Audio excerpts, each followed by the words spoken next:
چنانچہ ایک آدمی جو دفتر کے اندر اچھی پوسٹ پر تھا، اس کے دفتر میں ایک لڑکی سیکرٹری بنی جس کا نام للی تھا۔ تھوڑے دنوں کے بعد یہ افسر صاحب اس لڑکی کے ساتھ برے تعلق کے اندر گرفتار ہو گئے۔ اب اس کے دماغ میں ہر وقت وہ لڑکی سمائی ہوئی ہوتی اور اس کا جی چاہتا کہ بس میں ابھی شادی کروں۔ لڑکی کی ریکوائرمنٹ یہ تھی کہ تم پہلی بیوی کو طلاق دو، پھر میں شادی کروں گی۔ چنانچہ اب اس نے گھر میں آ کر اپنی خوشیوں بھری شادی شدہ زندگی کو خود خراب کرنا شروع کر دیا۔ بیوی کے ساتھ برے طریقے سے بول رہا ہے، اس کو اگنور کر رہا ہے، اس کے کاموں میں دلچسپی نہیں لے رہا، بچوں کے سامنے اس کو ڈانٹ ڈپٹ کر رہا ہے۔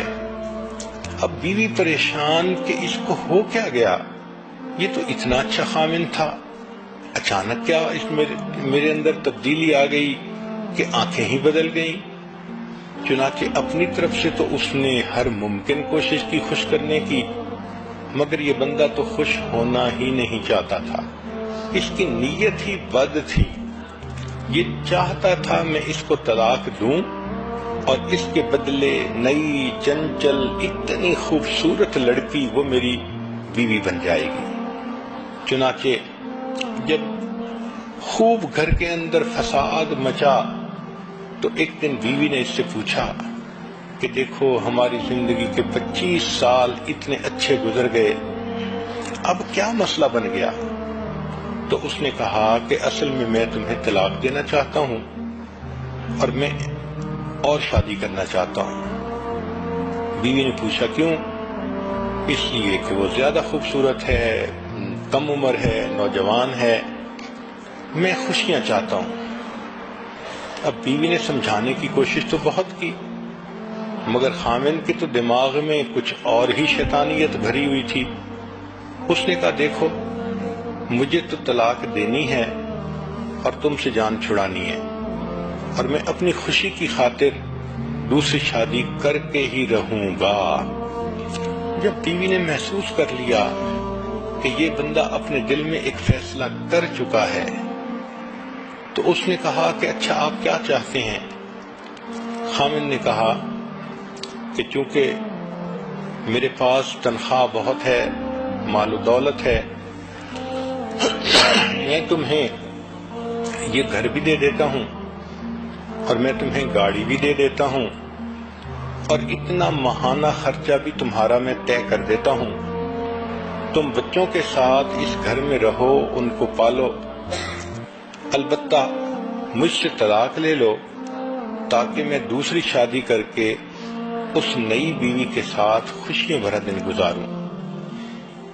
بیوی تھوڑی دیر خاموش رہی، پھر کہنے لگی کہ اچھا میری شرط یہ ہے کہ نہ مجھے مکان چاہیے، نہ مجھے تمہارا ماہانہ خرچہ چاہیے اور نہ مجھے تمہاری گاڑی چاہیے۔ اس نے کہا پھر کیا چاہیے؟ اس نے کہا کہ بس میری شرط یہ ہے کہ تم مجھے محبت بھرا 1 مہینہ دے دو اور اس 1 مہینے میں اس طرح محبت سے رہو جیسے ہم اس وقت محبت سے رہتے تھے جب ہماری شادی ہوئی تھی، ابتدائی دنوں میں۔ خامن نے کہا کہ یہ تو بہت آسان کام ہے، 1 مہینہ اس کو محبتیں دو، پیار دو اور پھر جان ہی چھوٹ جائے گی۔ چنانچہ خامن نے اس کے ساتھ یہ عہد کر لیا۔ اب چونکہ میاں بیوی میں عہد تھا تو بیوی نے اسے کہا کہ دیکھو جب شادی ہوئی تھی میں دلہن تھی، آپ ایسے آتے تھے، ایسے بیٹھتے تھے، ایسے بات کرتے تھے، میں بھی آپ سے ایسے بات کرتی تھی، لہذا ہم نے یہ مہینہ اسی حالت میں گزارنا ہے۔ خامن نے کہا بہت اچھا۔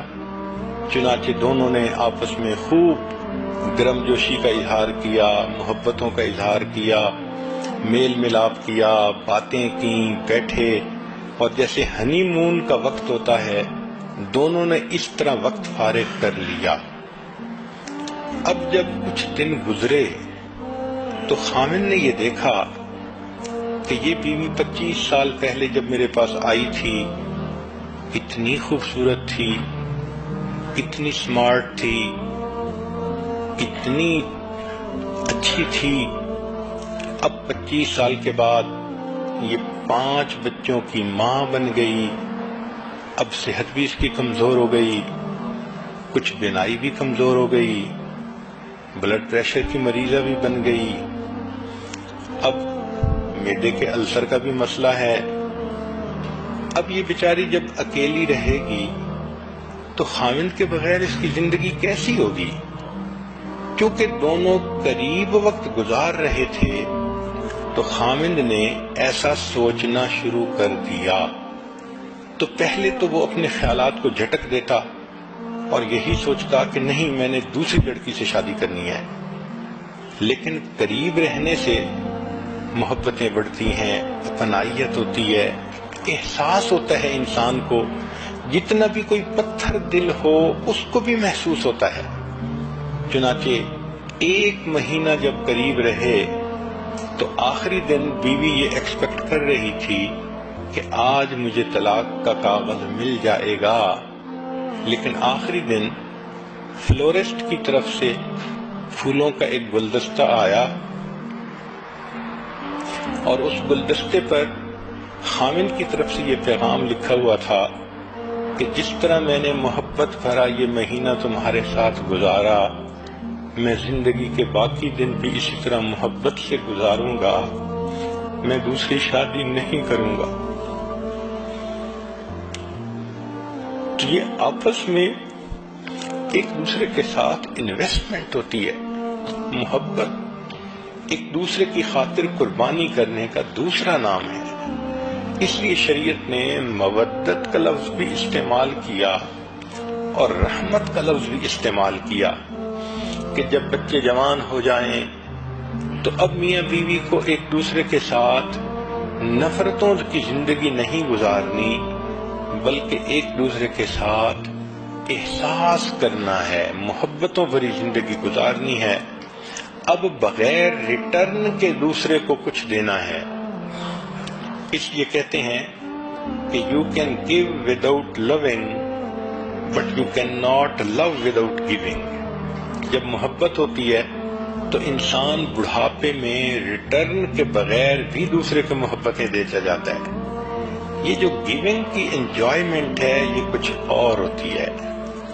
اس لیے بڑھاپے میں ایک دوسرے کی کوتاہیوں سے، کمزوریوں سے درگزر کرنا اور برداشت کر لینا، اس لیے شریعت نے رحمت کا لفظ استعمال کیا۔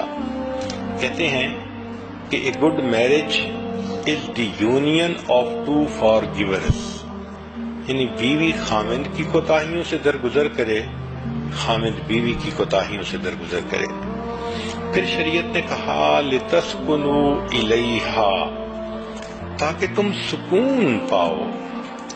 اب یہ سکون جو ہے انسان کو تب ملتا ہے جب دونوں نیک بن کر ایک دوسرے کے ساتھ محبت بھری زندگی گزارتے ہیں۔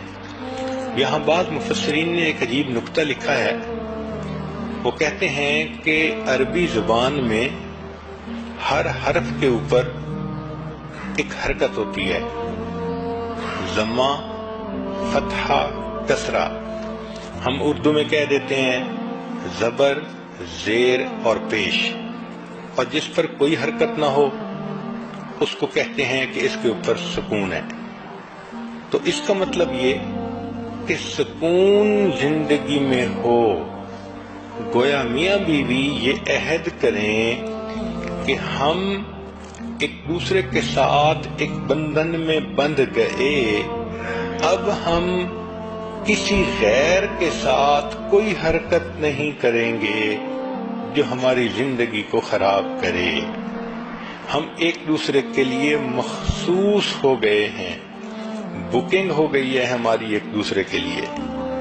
اگر اس سکون کو اردو کا لفظ سمجھ لیں تو اردو میں کہتے ہیں خوشی ہونا، دل میں پریشانی کا نہ ہونا، اس کو سکون کہتے ہیں۔ یعنی خامد اتنا اچھا بنے کہ بے غم بے غم بن جائے، اور بیوی اتنی اچھی بنے کہ مرد اس کا ہمدرد بن جائے۔